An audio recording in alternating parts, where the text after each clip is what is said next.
I had a hobby too. Mine happened to be guns and ballistics, and I studied guns and ballistics as much as I could, and I wrote an article about high velocity.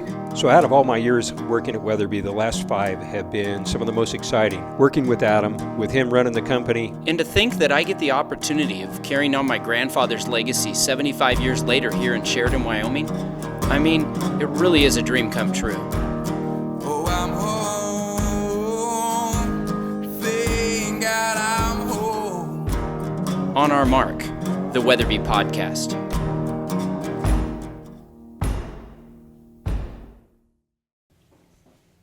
Welcome back to On Our Mark, the Weatherby Podcast.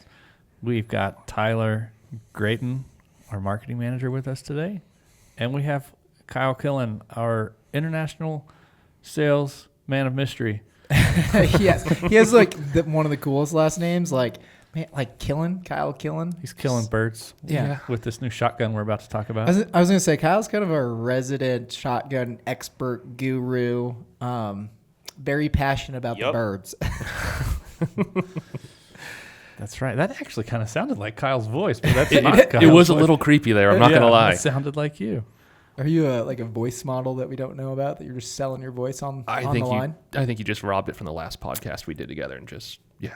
Nope. I won't get crazy with the board. I did that one time. I think it was annoying, but I also think it's fun to be have it a little bit. So, Kyle, I'm going to give you the honors and introduce this new product, kind of a new category for us. We maybe had one many moons ago. Yeah. But, Kyle, take it away. So we are bringing back the side-by-side to the shotgun lineup. So 12 years ago was the last time we had a side-by-side, actually. So we have gone and sourced ourselves a new one here that's kind of following the classical lines of a gun, but we've kind of thrown a few modern twists in it. So one of the things is that the action itself, it's a box lock action.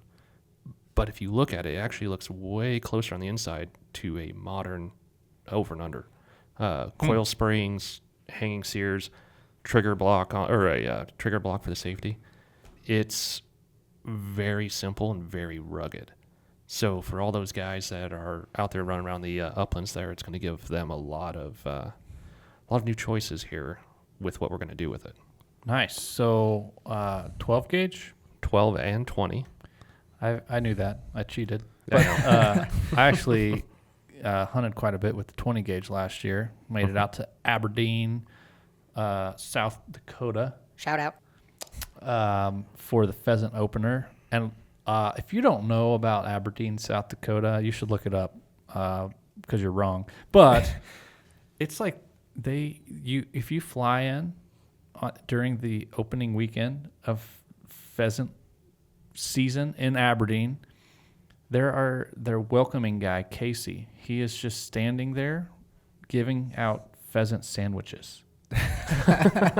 Now that's service right there. Like, where else do you fly into and they hand you food at the like free, and he's handing out T-shirts that's like, yeah, I mean, they're pumped about Was pheasant. this like a Delta flight, United flight, or how did you get there? Well, I actually drove, but I had to pick up some guys at the airport. So I went in and I was waiting for them to come through. And as they came off, like, he was just in the lobby handing out pheasant sandwiches. I could just like imagine the ticket when you purchase it. There's like an asterisk that says pheasant sandwich included. He works for the city of Aberdeen, and like his job is to promote pheasant hunting for Aberdeen. Like, it's a big part of their economy, and they've done a really cool thing.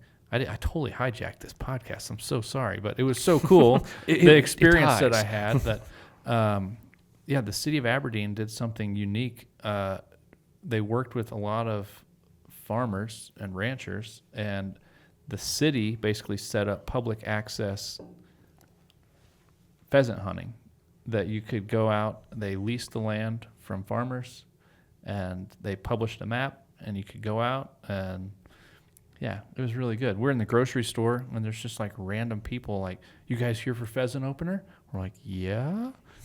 That's awesome. And they're like, "Well, you need to get some of this food that's like Aberdeen special, and then also, where are you hunting?" So when you went to pick guys up at the airport, was the entire flight pretty much having gun cases that everybody had to wait in line for? Yes, it was a substantial amount, and except for the few people that didn't, and they're like, "What is happening?" No, that ties in perfectly, though, because that was probably the first real trip last year that went on to test, get the gun in front of some like passionate upland hunters in general. You were with Cal on that one. Yep. That's pretty cool. And then a bunch of other guys there from, was Pheasants? Well, it Fair, was, or- there was 2 biologists from Pheasants Forever, and Cal, and the guys we were picking up was the production crew for Meat Eater. So we filmed an episode with Meat Eater around this whole pheasant opener, and it was really fun. But the whole point of that story, this long convoluted story, is that I was using the 12 and the 20 gauge, and I loved it. Yeah, and that was, correct me if I'm wrong, but on that testing phase, we took feedback from some of the guys that are in the field all the time and actually made some changes and some tweaks to it. That is a wonderful question, Tyler, or statement. So, yes, the foregrip was a little different then. Yep. And I came back with some feedback to Kyle, and there were some other guys in the office that felt the same way, but this was like tip the scale over. So the original foregrip was a little more of a beaver tail. Yeah, it was a semi-beaver tail design that was fairly sleek, but we wanted the true splinter. So... Yeah, a few like hardcore pheasant guys saw it. Like this gun would be almost the perfect shape if you would just go to a splinter foregrip. We're like, done. Yep. So I know a guy.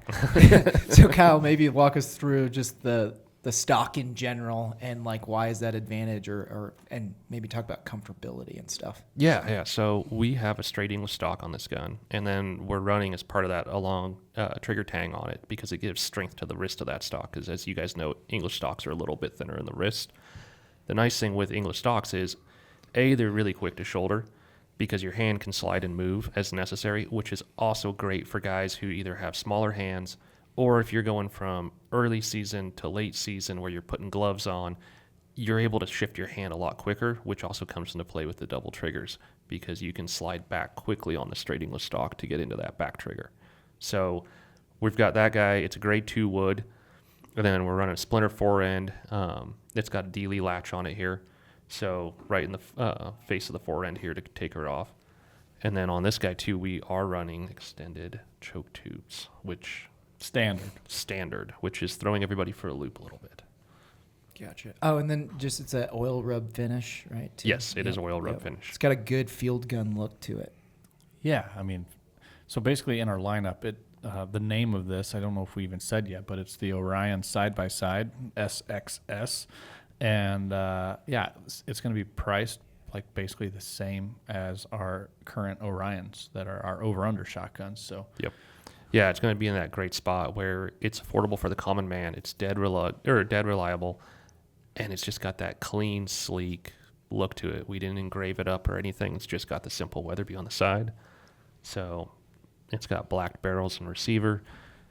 It's just a very basic but very clean and well-done gun. We rounded actually the receiver out in development. We cleaned up that and like basically slimmed it down.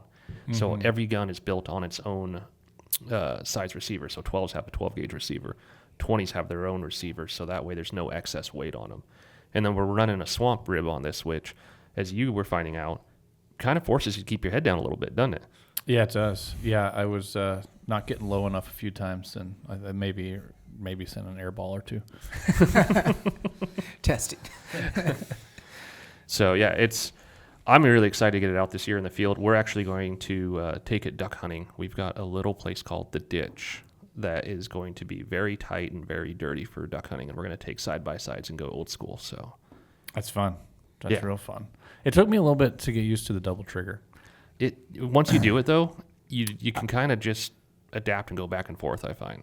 Yeah, and the triggers are stacked, so like where they line up is like in line with which barrel it's firing, so it's intuitive. But after I just got past that reflex of just pulling the same trigger twice, I think I goofed like 2 times. But then I was like, oh, I actually really like this. Because I've never been one to mess with the selector. No, I don't use my selectors on my guns ever. It just doesn't make sense because you can't do it intuitively fast enough. Yeah. And half of them, if you're wrong, you jam it in the middle, and you get a dead trigger with nothing. So I would rather stay with double triggers on, especially with an upland gun where you might have a bird that's going to be tight because he held well for a pointing dog. Same time, you might have some wild sharp tails later in the season that are just not going to sit tight. You can easily just instantly switch to what barrel you need with which choke. So I run actually on my upland guns like improved cylinder, improved modified. So like I actually have a larger gap in my choke spread there for that reason. Right on. I dig the simplicity of this Orion side-by-side, the double triggers. When you open the action, it just presents the shells or lifters, not ejectors. So they're just like hanging out right there, which I love for field hunting because I don't have to go chase them. I feel bad about, especially like in Aberdeen, leaving shells just randomly. So it's super easy. You just break it open, pull them out, put them in your vest. And then, yeah, we've been kind of saying it keeps the shells in your pocket, not on the landscape. Yeah, exactly. Which I'm a huge fan of. I actually really like over-unders that have lifters, not ejectors. But yeah, it's I've actually taken one of my personal ones and actually deactivated the ejection on it. It took a little bit of work, but makes life a lot easier, especially when I have Zoe along with me, and you know she's running up to get birds, and I'm trying to kind of keep track of everything. It's like I don't have to look down and catch shells coming out. I can just pull them and throw them in the back. So one of the things I was excited about, well, there's many things on this gun, but we've got the 12 gauge and the 20 gauge. There's something pretty magical about that 20. Like it's so light, it swings fast. I love the balance of it. Like when you just break that action open and kind of just throw it over your shoulder, kind of just takes me to a different place. Yeah, it balances out super nice. It's roughly about 6.2 pounds. You're going to get that variance with wood, obviously, but it's just all the weight's right centered in your hands, and it just is so easy to be intuitive on your swing. So I'm in love with these right now, and I'm super excited this fall. Yeah, sometimes with 20s and they're with a shorter barrel or something. These are 20-inch barrels. I feel like it's hard to get my swing timing down because it feels like it's so light. Yeah. But this, like with it being longer and more balanced, I appreciate that. Yeah, especially when you go to lighter guns, I tell guys go longer on the barrels because you're going to help keep that gun moving. Otherwise, it almost becomes a point and shoot, and that doesn't work well unless you're poking at grouse in New England. The longer barrels will just help you balance out and keep that weight moving in your hands. So what are the barrel lengths? They're 28-inch on both 12 and 20. Right on. So chokes. Tell me about the chokes. I mean, we know they're extended, but what is the pattern? So these are a Yildiz pattern choke that's going to come with everything from skeet to full on these guys. They've got a little longer parallel on them, which is why we went with them, because what you start to see is that with that little longer parallel, when you have to shoot non-toxic, which we're starting to see some wildlife management areas and it's forests. all going that way. Yep. Yeah. We get a lot better pattern density spread across with that longer parallel with steel. So with steel, you constrict it down too fast and then let it go right away. It seems to kind of almost bounce because of how it's Sure. So with this, it allows it to kind of constrict it down and hold it. And then so on the pattern board, it's just the pattern vast, awesome. Yeah, vast improvement. I've got some pictures from them that are fantastic. How many chokes are we including? 5. Sweet. So just Yeah, basically so full full set, to Yep. yeah, full to open. Yeah. If you guys gonna hit the skeet field, you can throw in the skeet and improved cylinder, and late season pheasants, he's got full and improved modified. So I just shoot full and extra full, really. turkey chokes for you, nothing else. It does feel really good when you hit a kind of a clay at a moderate distance with full, and it's just like gone. Yeah, dust. We were doing some testing a couple weeks ago where we were playing the knockout game. All of us. So that was pretty fun. Yeah, with that Mueller UFO choke, that was there were some clays that did not exist at all anymore. So so there are aftermarket support for there's really good chokes included. They've got like a blue anodized ring on the end. They look really good. But if somebody wanted to get fancy, it's not like they're proprietary. They can go find some. Yep, Briley, True Lock, I believe Carlson's is as well. So yeah, you've got several guys out there doing aftermarket chokes for these. Oh yeah, I was checking. Jebs also carries Yildiz chokes as well. Yep, I was talking with Jim Mueller. He's interested in getting one of these so he can do a little work. So right on. Well, I'm really excited to spend a little more time in the field this fall. Like I said, I got to do some last year in Aberdeen and a couple times after that, but I didn't do a lot of upland hunting last year. I'm gonna change that some more this year. So Yeah. We're probably do some stuff out at the ranch here, and then we may or may not go to like Alaska and maybe look for some ptarmigan. Like, There you that'd go. be kind of cool. That'd be pretty cool. Yeah. It's perfect for this gun. That'd be cool. Like I said, may or may not. I want to challenge you, Kyle. I think so. Last year we were talking about you used to when you first moved here. There's a couple of good spots not too far from work. I'd like to get some lunch shoots in. A little lunch I shoot. did that a few years ago. Like Yeah. up let's just say Let's north just say- of here. Let's just say somewhere in Wyoming. Yeah, Yeah. some north of here. Yeah, I got into a few birds a few times. I would It like was- to do that because I was just thinking the other day. I was like, man, like get a good walk in. Yeah, Like, I brought the dog. Like it wasn't cold yet, and it wasn't hot, so I just put him in the kennel in the bed of my truck, and it's comfy. And then we just went out and like, well, this is what lunch is supposed to be. Yeah. Yeah. It's, I was actually laughing because I came back and it was when we had a whole bunch of dew on the ground, and I realized I was soaked from my ankles to my knees, and I had to go into a meeting. And I was like, Yep. oh, well, I'm in a pretty good place I right was now. just like picking burrs off my pants for the rest of the afternoon, but it's fun. What do you have anything planned for this fall, Kyle? Yeah, I've got a couple trips up to Canada that are going to be a blast. Doing a little bit of traveling, might be doing a hunt in Missouri. Don't know yet. That one's TBD, so some pretty Was exciting that stuff. Misery or Missouri? That's I the think- promised land. That's God's country there. Oh, boy. Yeah, Missouri, we're going to head down there, possibly a group of us. So we're waiting to hear back on that one. And then if everything goes well, maybe an Arkansas timber hunt. So bucket list item.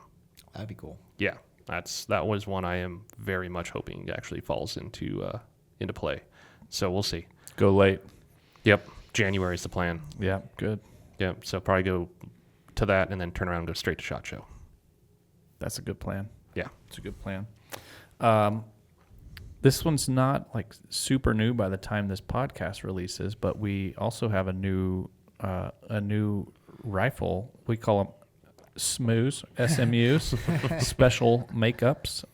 So we did a gun for Sportsman's Warehouse. They wanted a Vanguard SMU, and it is really cool. Will you grab that for me, Tyler? So Tyler's handing me this Vanguard Sportsman's Warehouse. So it's got their mountain logo, which it just kind of looks cool without the words on the floor plate. It looks really nice. Looks sharp. It is our standard Vanguard stock, but a special green with kind of like a beige webbing over that. And then the Cerakote looks awesome, matches the color great, and then it has a contrasting bolt. So the bolt body is black, but the bolt sleeve matches the barrel and the action. Yeah, it's just a really, really good-looking gun. It's got a threaded barrel.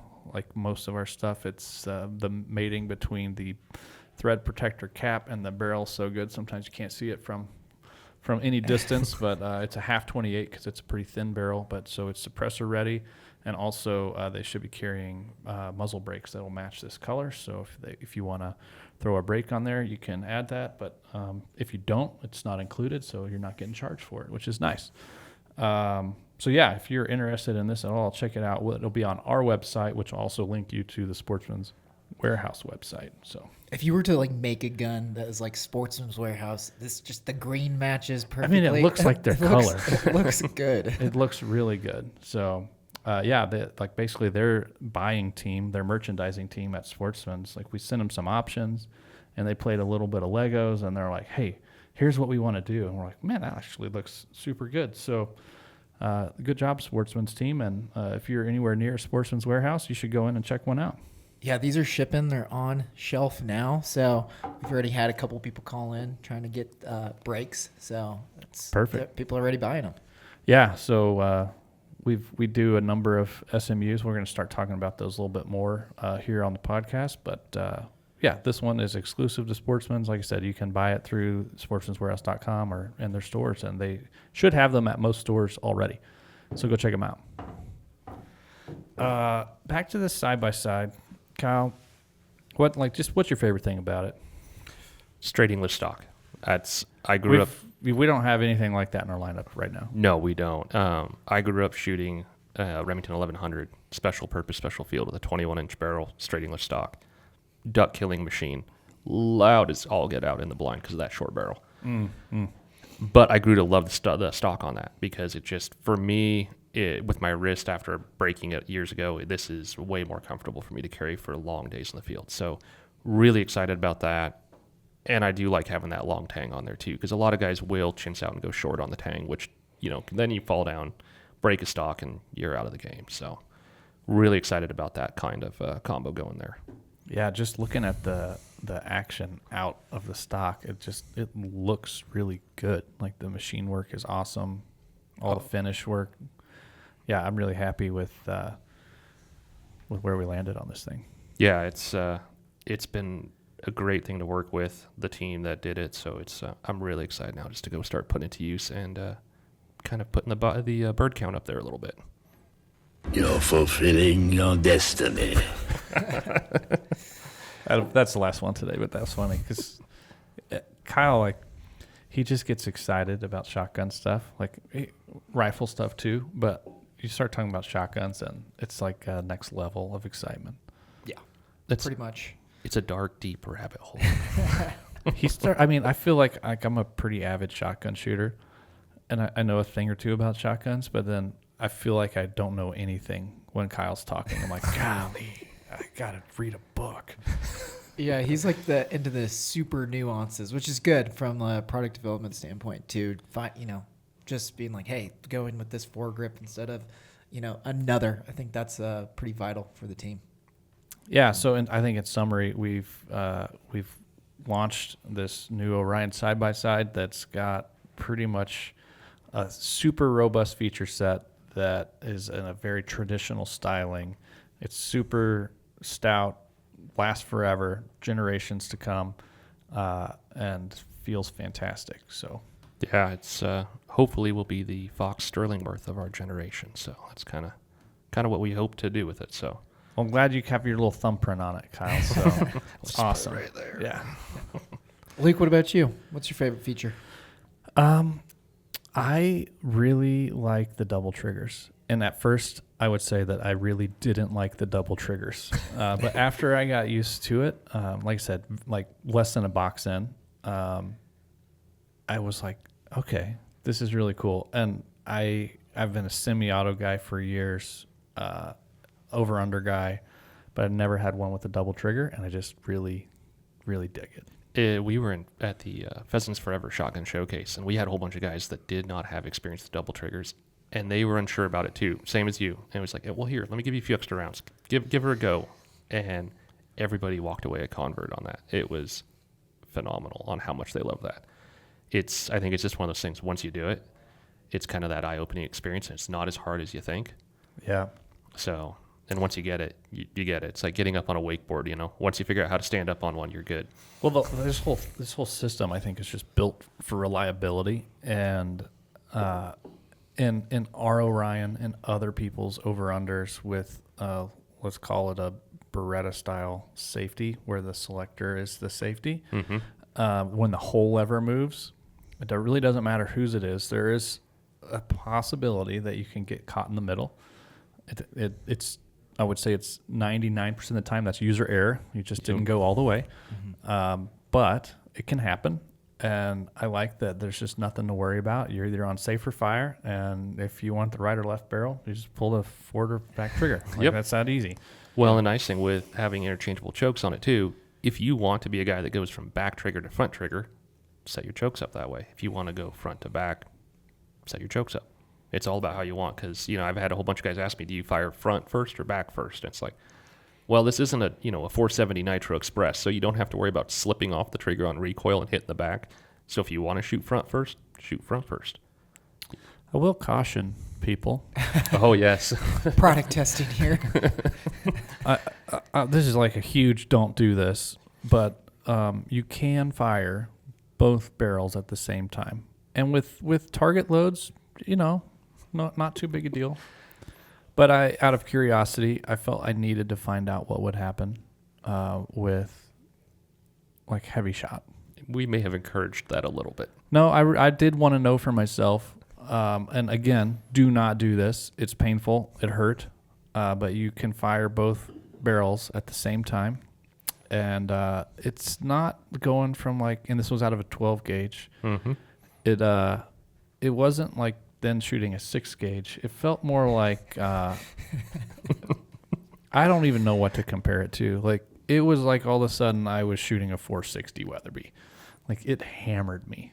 Give them both barrels. Yeah. So don't do it. But if you're like, you got this trophy bird coming in and you really wanted to, I suppose it's possible. But again, don't do that because it did hurt. I had a hand slip off. Mac, our camera guy, who's burlier than me, same. Like it hit him in the face. Yeah, he punched himself in the face on that one. That was yeah. But so I'm just saying what's possible to be done and that you shouldn't do it. I mean, you can do a lot of things you shouldn't do. But yeah, because of the double trigger, they're independent of each other. Yep. So, yeah. I am glad I did not hand you the 1.5 ounce loads. Me too. Because that would have been bad. It hurt. It hurt. Yeah, it bruised my finger in the trigger guard and my shoulder. I was a spectator. And my ego. I did not want any part of that. Oh, it hurt. It hurt. Again, don't do it. It might sound intriguing to some if you are like me. Yeah, I cured myself of that curiosity long ago when I was a kid shooting double guns. I learned that one the hard way, and I was much smaller then. So, it's not recommended.